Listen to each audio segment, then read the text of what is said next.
Let's talk about the Biden economy. Right-wing media figures, including Tucker Carlson, can no longer tell the lie that the economy is a disaster. Why can't they tell that lie? Because it is so obvious that the economy is not a disaster. So what are they switching to?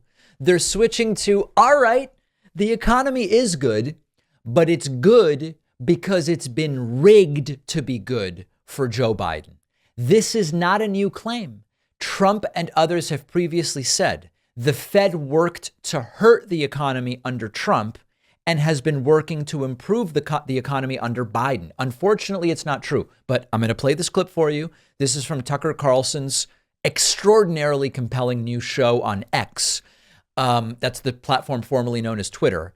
And here is Tucker Carlson shifting from the economy is terrible to the economy has been rigged to be good for President Joe Biden.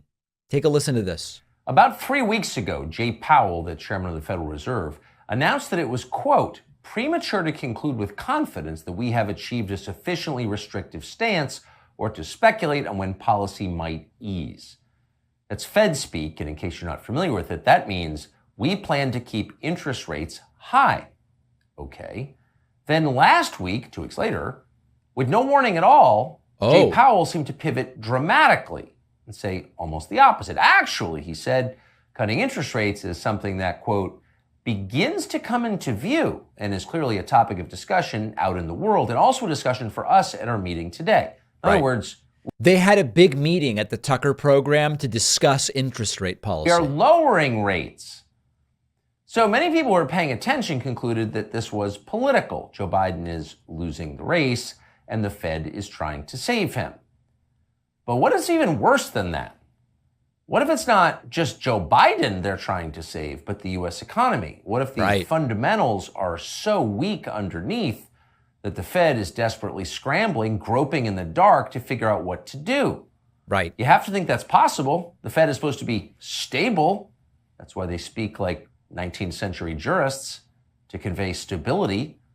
But if they're changing their mind on the biggest question that they address in 2 weeks, one direction, another direction, that suggests chaos, and that's bad. So let me tell you what this is really about. These folks are realizing presidents get reelected when the economy is this good. Now, we can say that there are problems in the economy, and we are right when we say it. This is not a perfect economy.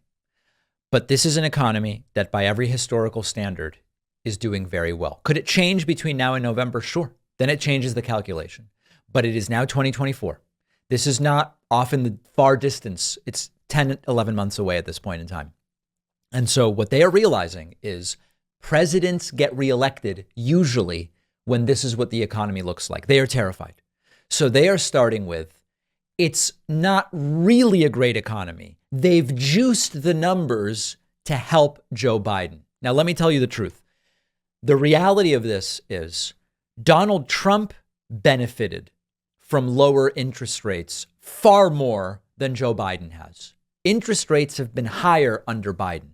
Now, Tucker's argument that it's very obvious that the Fed is panicking to help Joe Biden, and so while 2 weeks ago they weren't saying Fed rate cuts are coming, now they are because they're helping Joe Biden. That's not even representative of the truth. Some time ago, what we started hearing from the Fed is, we're done raising rates. We're done raising rates. We don't yet know whether the plan is leave rates stable in 24 or lower them. Anybody with any kind of conventional wisdom has been looking at the situation and saying, okay, maybe we're not going to get a rate cut at every Fed meeting, but we're expecting at least a couple of rate cuts in 2024. The question is, do they start right away or do they start closer to the middle of the year? The truth is that Joe Biden's economy, attribute however much credit you want to Biden or not, but just be fair and do the same to Trump.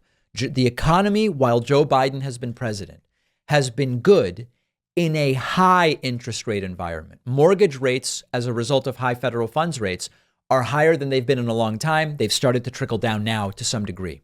So it's untrue that Biden has been the beneficiary of Fed policy so far. It's untrue that all of a sudden the Fed talking about cutting rates is new and haphazard and panicked.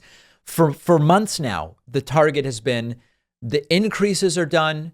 We are now level or going to start declining in 2024. And there is every indication that that's what's going to happen. So what is taking place here is that despite high federal funds rates, the economy has been solid.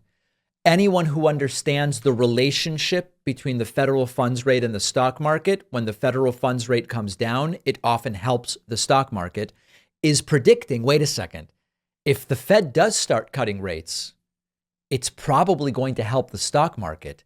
This is very good for Joe Biden, regardless of whether it's some plot to help him or just what makes sense based on economic indicators.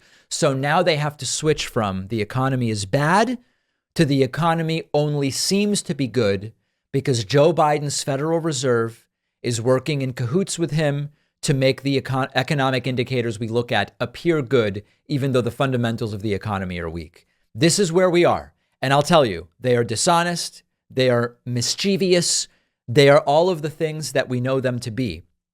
But at least they're recognizing the reality, which is it's really hard to convince people that the economy is poor right now when so very clearly it is not.